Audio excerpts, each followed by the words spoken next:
Hello and welcome to Wisdom Trek. This is Guthrie Chamberlain and I am your guide to wisdom. This is day 22 of our trek, and for the next 5 days we will be looking at the 25 ways to turn failure into success. We will focus on 5 each day so that our wisdom nuggets will be easy to digest. We are recording our podcast from our studios at Home 2 in Charlotte, North Carolina. As we embark on another week, I want to share some blessings from this past weekend. Saturday, we were able to help our youngest daughter, Janet, and her new husband, Rowan Webster. They were married on April 11th of this year in a beautiful wedding on Holden Beach, North Carolina. We helped them to move from an old rented house into a much newer single-story home in a nice neighborhood in Charlotte.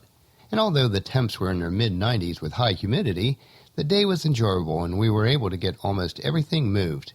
My muscles are a bit sore today, but other than that, we were thankful that the move went smoothly and we had no issues. Harry, our oldest son who also lives in Charlotte, and our grandson Kip were able to help out some too. On Father's Day, we went to church and lunch with Harry and Kip. Harry's wife Chalimo is serving her 2 weeks of summer camp as an officer in the Army Reserves, so it was good to be able to be there and fill the gap. I also heard from our other 4 children. It's a blessing to have a great relationship with all of our kids and to be a positive influence in their lives.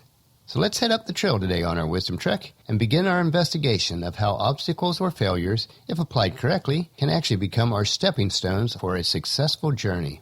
Obstacles or failures in life are always more significant when they are our failures. From my perspective, all my failures are major failures.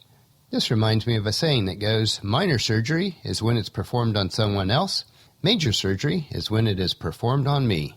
Well, this also applies to our obstacles and failures. Today we will look at the first 5 lessons that we can learn by turning those failures or obstacles into stepping stones. Number 1, always look for the positive side of an obstacle or failure. It's easy to blame someone else or something else or even fate for the events of our life, but it takes courage to be able to see the bright side of the failure and to move on. So be brave, be persistent, and be dedicated. Be committed, confident, and passionate. Remember, you only have one life to choose from. It takes time and focus to overcome fear and to gain a positive mindset. The first lesson is to consciously maintain a positive attitude. If you do this, no matter what you encounter, you'll be able to see the lessons of the experience and continue to push forward. So our first stepping stone is to take courage and to be positive. Number 2, failure is a time for celebration. Say what? Failing is never fun. But if you celebrate the fact that you've gained knowledge, wisdom, and discernment, then failure has served a useful purpose. The trail to success is littered with the failures of those individuals who have chosen to celebrate the opportunity that each failure provided. The most significant breakthroughs in all areas of life were built on the backs of failure. Whether it was Abraham Lincoln, Thomas Edison, Walt Disney, or a host of others, their celebration of failure spurred them on to success. One of the biggest secrets to success is operating inside your strength zone, but outside your comfort zone. So stepping stone number 2 is to celebrate the wisdom gained. On to number 3, failure teaches us to calculate the risks that we take. When we fail, we can analyze the risks that we had to take and readjust the process. Risks may not be eliminated, but we will better know what risks not to take and be better prepared. The risk you should take must be calculated. You shouldn't fly blindly into the night or simply hope for the best. Achieving the next milestone on your trek requires calculated risk, along with preparation, practice, and some awareness of your skills and talents. To reach any worthy milestone, you must take risk. Stepping stone number 3 is take calculated risk. Number 4, failure will draw out negative opinions from others. Be prepared to hear from those individuals that will gladly share their negative opinions and doubts about your plans and may try to persuade you to give up before you achieve success. Do not listen to this type of advice, but seek out only those individuals who are wise, experienced, and can provide honest and productive advice, even if you don't agree with what they have to say. Some of those individuals may not see the potential until you do succeed, and when you do succeed, they will no longer see the barriers, but will want to know how you did it. To achieve the greatest success, you have to embrace the prospect of failure. So stepping stone number 4 is accept only wise advice. And then number 5, people who fail often grow as leaders. We are all leaders in some aspect or realm of life. To become a natural leader, you can't be afraid to do, to redo, and then to redo again if necessary. You do not wait for the trail to be smooth and free of obstacles. You are looking forward up the trail and are willing to take those calculated risks. You embrace the journey of a life that would make life better for yourselves and others.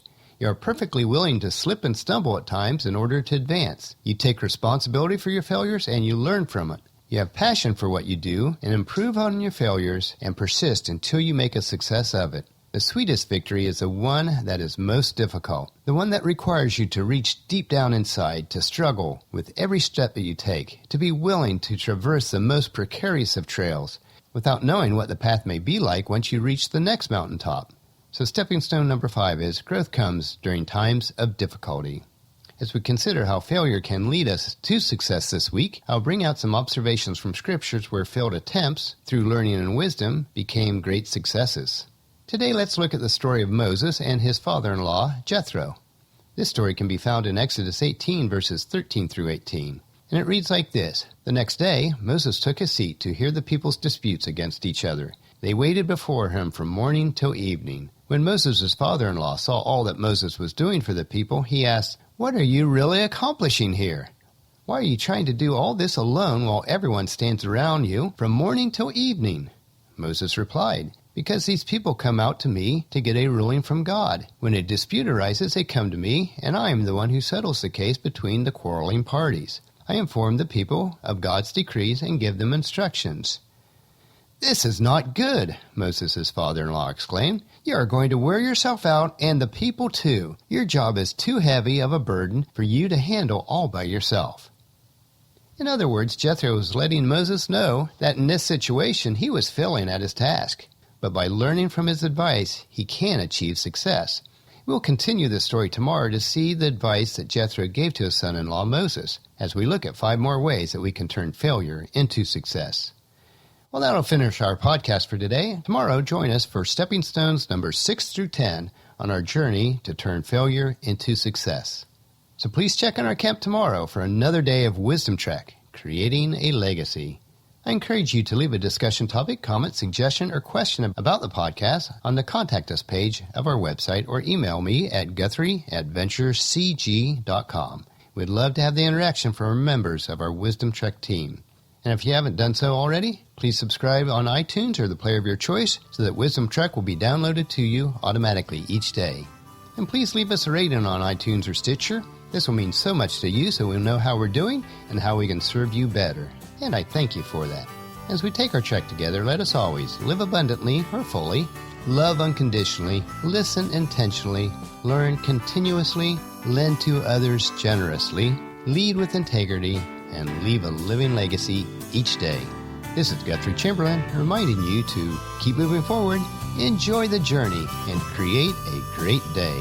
See you tomorrow.